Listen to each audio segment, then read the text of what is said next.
Black teacher and show them that yes, we are smart, we are intelligent, we look good, then you know what, that fulfills me, because that's one negative belief that I have uprooted from their mind. Being a teacher here, I do feel valued. Teachers are paid quite well compared to where I come from. You, because you look different, what has been your reaction to them?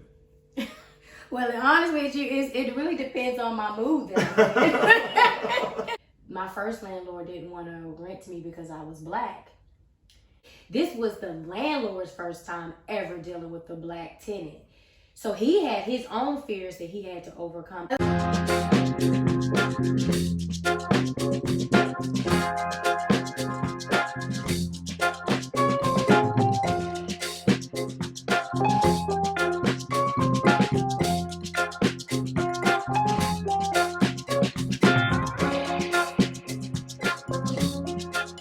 Welcome you to China. All right, thank you. All right. Hello, guys. So welcome back to another episode of Living in China. Today, I'm in the city of Shanghai to talk to the gorgeous, intelligent Black woman right here. I'm so glad for this interview. Well, thank you. I'm glad to be doing this interview. All right. Okay. So can you please tell us your name, where you're from? My name is Chastity. I'm from the United States of America. I'm from Atlanta, Georgia. How long have you been in China? I've been in China for 2.5 years. 2.5 years in China. Yes. What brought you to China? I came to China 2.5 years ago. Why China? Well, I kind of feel like China chose me. I was just going through a transition in my life, but prior to that, I was a teacher.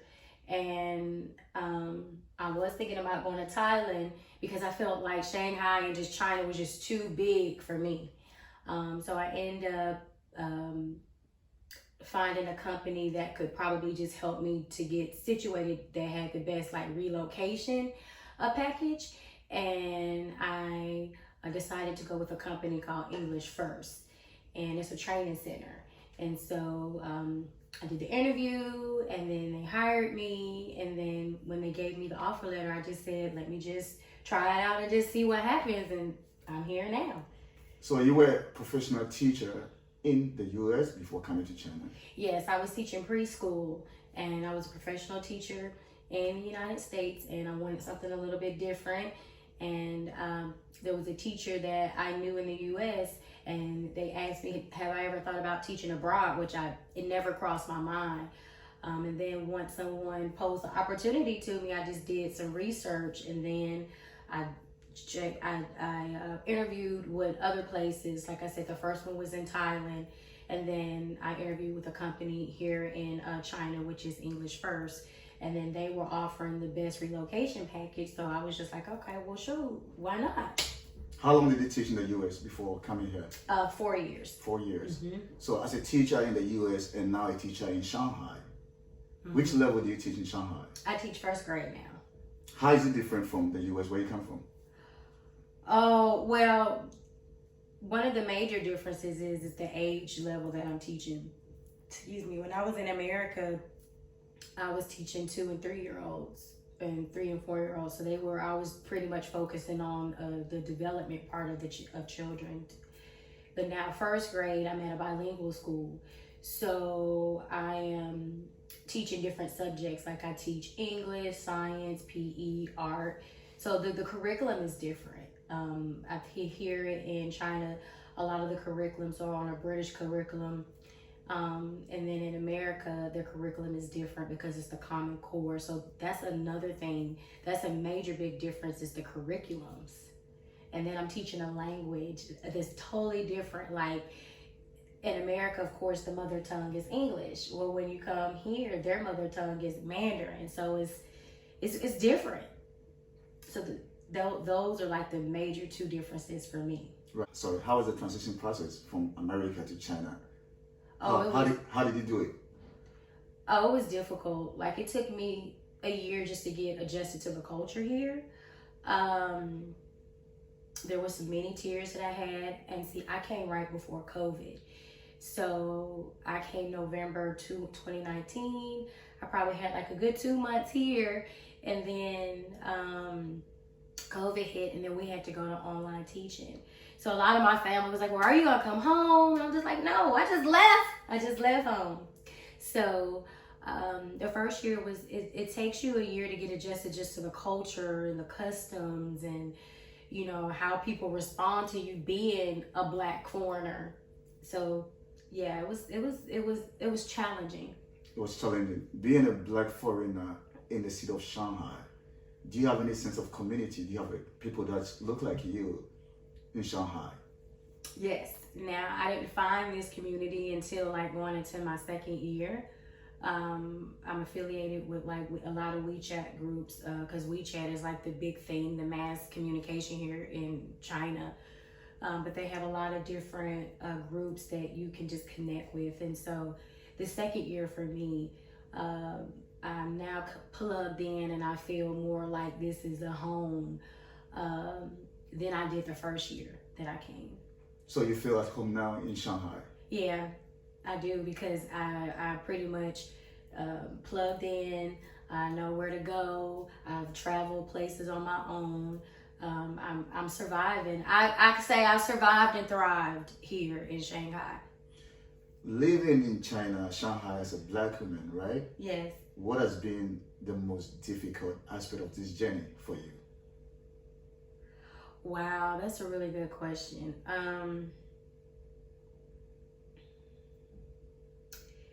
Just sometimes being treated as a foreigner. I mean, every day you can walk and go to the subway and, you know, you're going to get stared at, you know, whether it's somebody playing in my hair or maybe I get on the bus or I get on the train and they get up and walk away or get up and move, you know.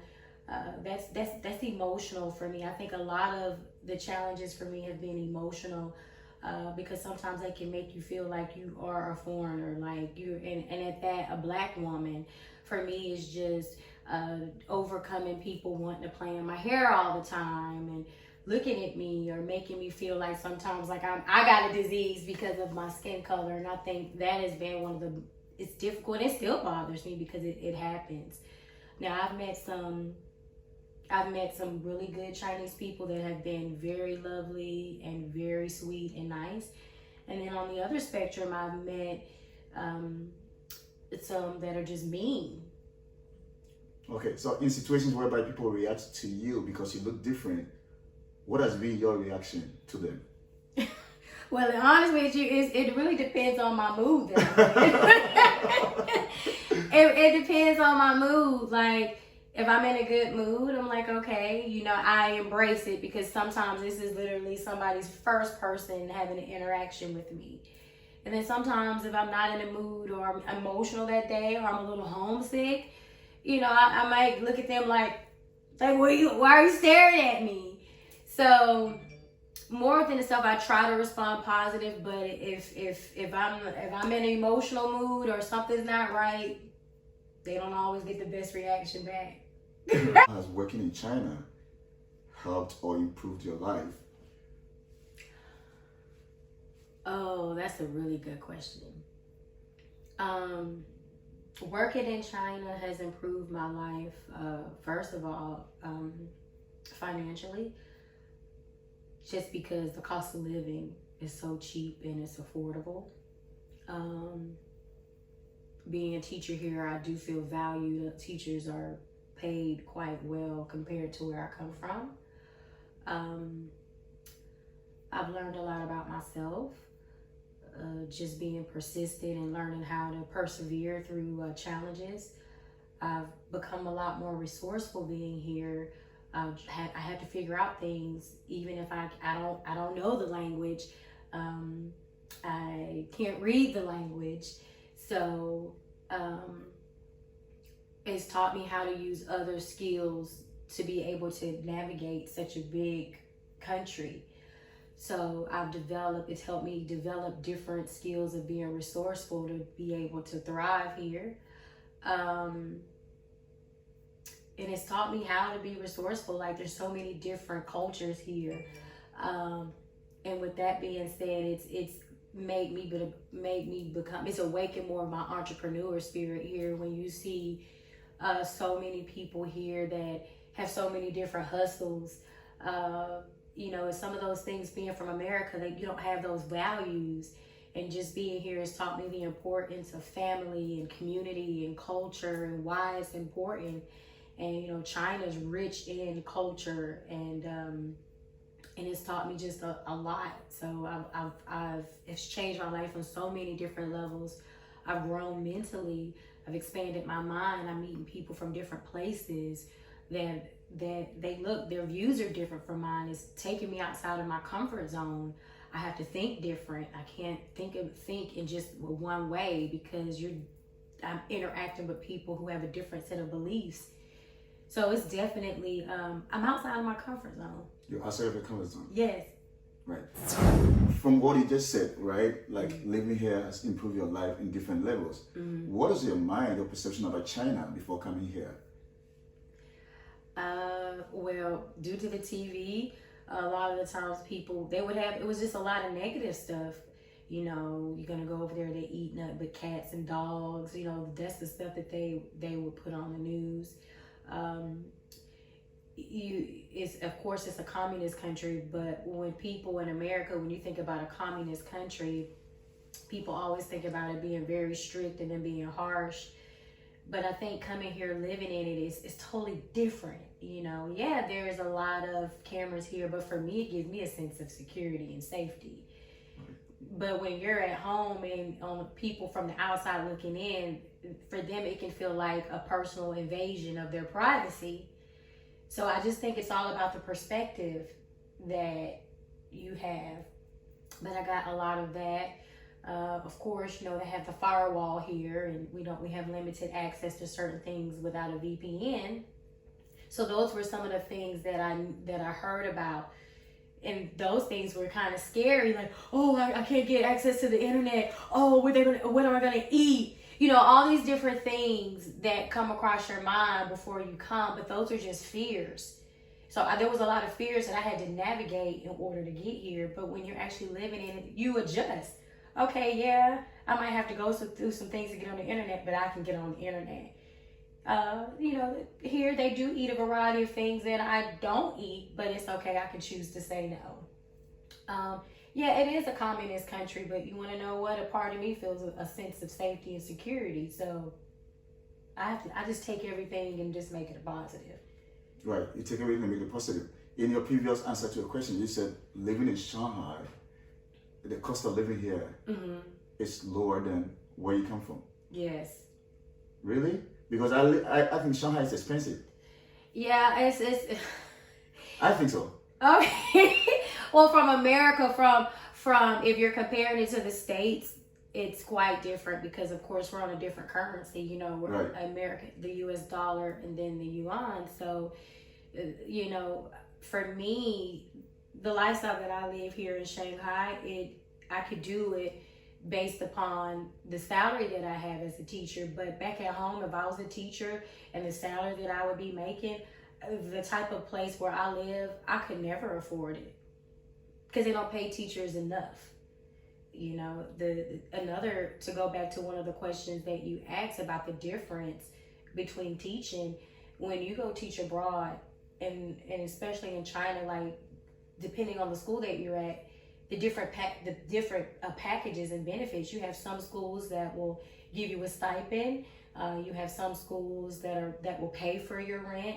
So if your rent is the most expensive part of your bills, and you have a school that's taking care of it on top of your salary, think of how much you're saving. They're not doing that in America at all. Most teachers have to, in order for you to teach in America, you're going to more than likely you're going to have 2 jobs. Wow. And most teachers that I know back at home, especially like in the summertime and the wintertime, they have like a job somewhere, working at the mall, or maybe doing some English online gigs to help bring in more income. But there's a difference when you teach abroad. So teaching in China is it rewarding for you? It is, because I feel like that I feel like I'm an ambassador for my country. Right. And a black ambassador for that. And because living in Shanghai and sometimes, or not even sometimes, most of the time, I am the first black person that my students have ever interacted with.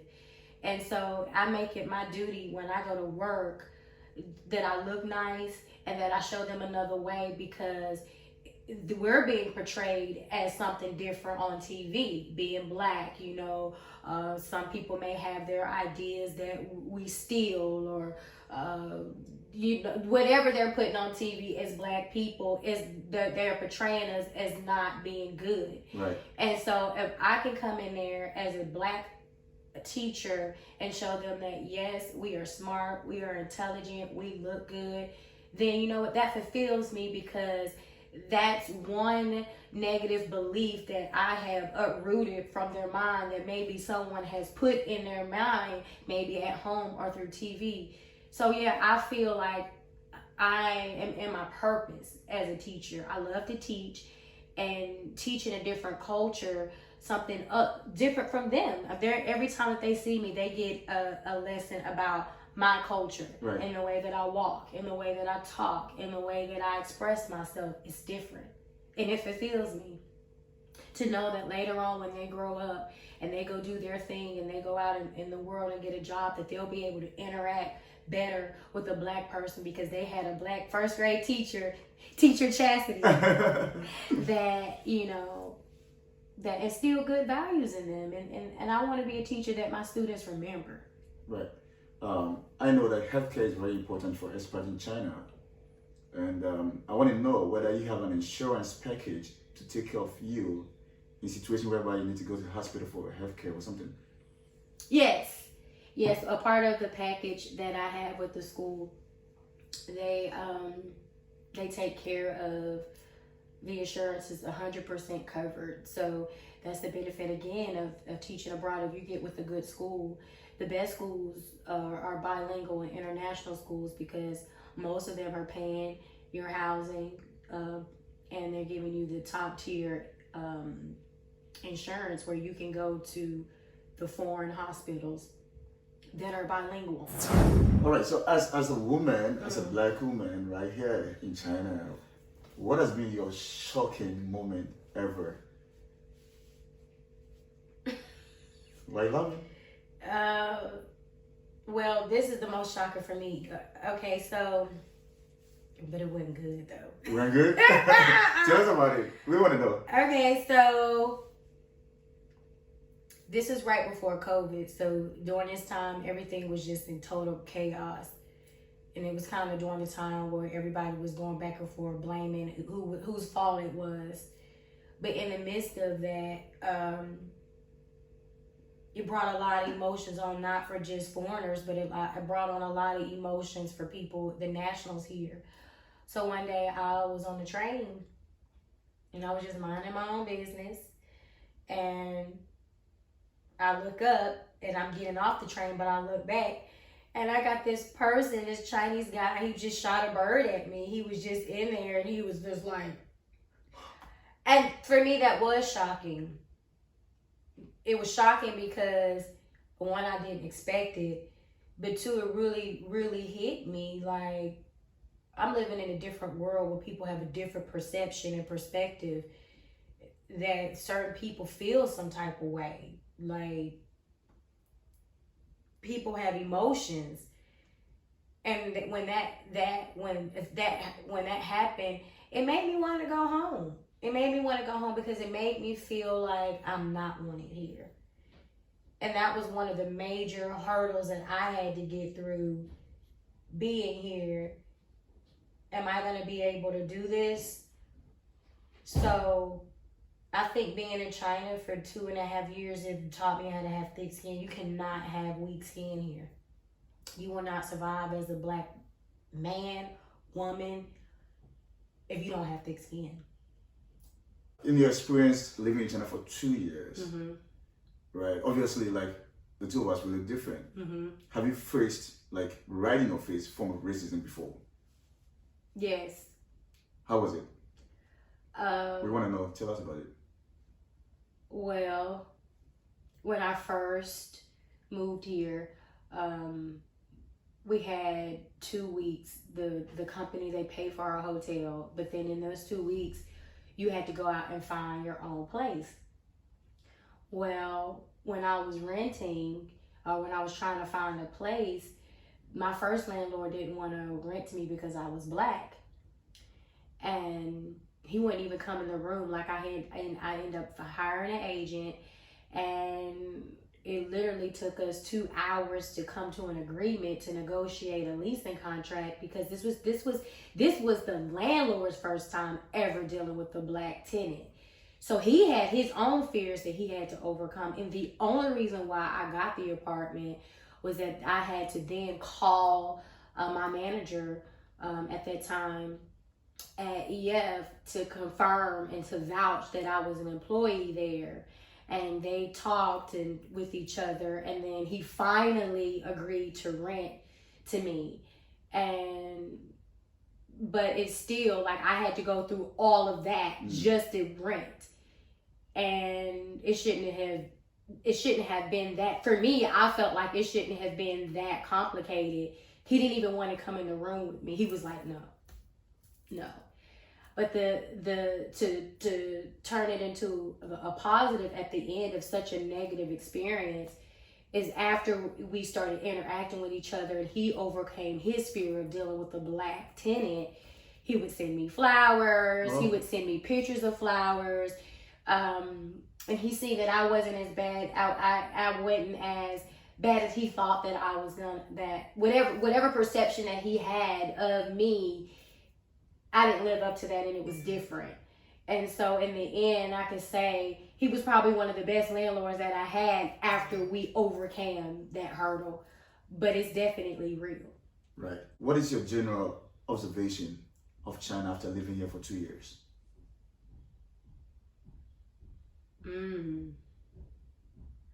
My general observation is very culturally diverse. I mean, you got some of everybody here. It's a big melting pot. I mean, you have people from South Africa, US, Russia, UK. I mean, people from everywhere, Latin countries. It's definitely a melting pot. And that's what I see. I see nothing but just diversity everywhere. Right. So this is the last message to your people watching us from America. What do you want to tell them about China? If you're thinking about coming to China, whether you're a teacher or you're coming to study, I think you should come. I think that you should give yourself an opportunity to grow and step outside of the box. And don't let your fears hold you back. And be aggressive about your travel goals and living out your best life. Be aggressive about your travel goals and live your best life. Thank you so much for talking to me. You're welcome. You're so beautiful. So thank you so much for talking to me on this channel. And I believe that this story or your experiences here will help to change the mind of people and also, motivate other people, young people like us, to travel around the world and explore, get out of their comfort zone, as you just said, to learn new things. I think the world is big, the world is beautiful. There are different parts of the world that we need to explore. We don't always have to listen to what we see in the media. Yes. Right? We have to experience life at first hand. And I'm glad that you came to China. I'm glad that I came to China. Also, I did want to say for the ladies, for the black girls that are thinking about coming to China, I do have a new book that will be coming out in the next 2 months. It's called Black Girl in Shanghai. It's